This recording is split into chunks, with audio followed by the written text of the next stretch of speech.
शिवजयंतीच्या निमित्ताने लहान मुले म्हणत आहेत की बाबा आम्हाला मिरजेचा भुईकोट किल्ला बघायचा आहे आणि आपल्या किल्ल्यावर आक्रमण करणारे हजारो सैनिक जे खंदकात पडून मरत होते तो खंदक आम्हाला पाहायचा आहे।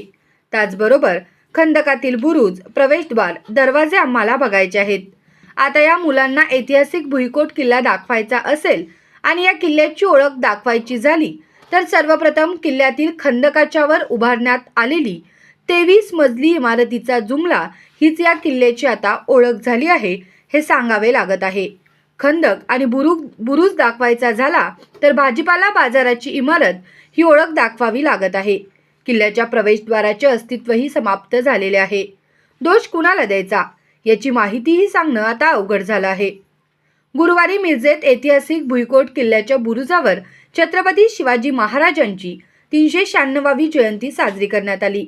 आमदार सुरेश खाडे, जिल्हाधिकारी अशोक काकडे यांनी छत्रपती शिवाजी महाराजांना अभिवादन केलं।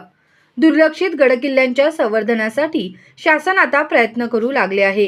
ही चांगली गोष्ट आहे, पण वेळ निघून गेली आहे।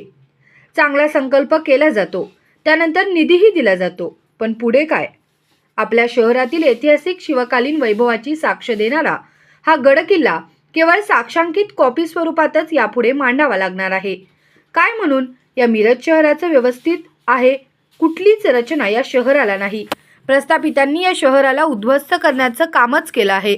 अक्षरशः या शहराची वाट लागली आहे। प्रस्थापित लोकप्रतिनिधी व नगरसेवकांनी आतापर्यंत या शहरासाठी काय काम केलं याचाही हिशोब एकदा जनतेसमोर मांडावा लागणार आहे, हे मात्र नक्की।